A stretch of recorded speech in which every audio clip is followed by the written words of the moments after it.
I would say in the recent history of the United States, there were 2 days that live in infamy. December 7th, 1941, and the attacks on 9/11.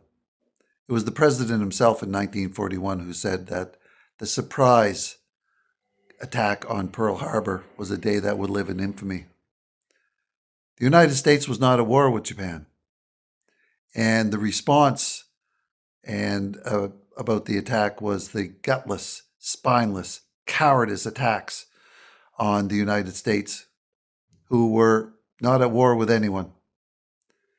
9/11 is described as, gutless terrorist attacks, and everything that happened after 9/11 and December 7th, the war, the destruction, and there can be no argument about if they were justified or if they were gutless acts on behalf of the terrorists and Japan.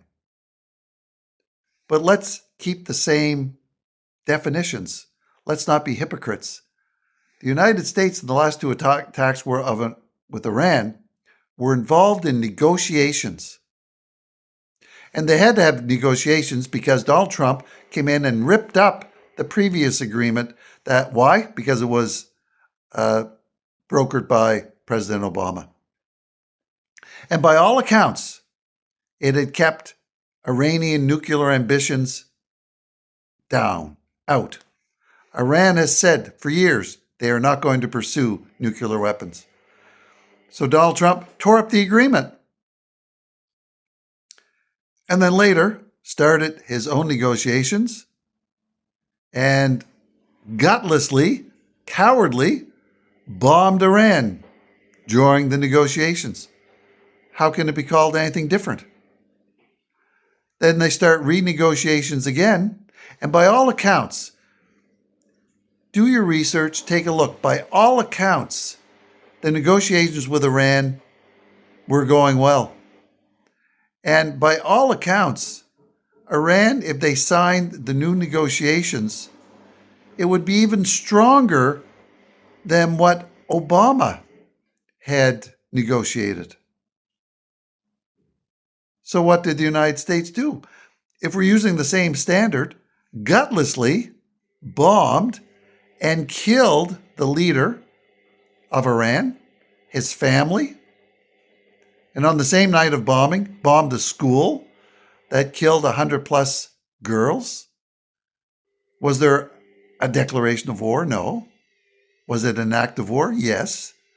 Was it an act of international terrorism? Yes.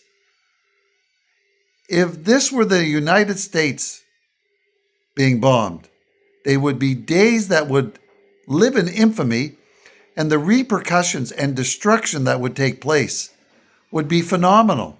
We saw it after December 7th. We saw it after 9/11. Afghanistan, bombed back to the Dark Ages. Carpet bombing. Carpet bombing from what, 30,000 feet up?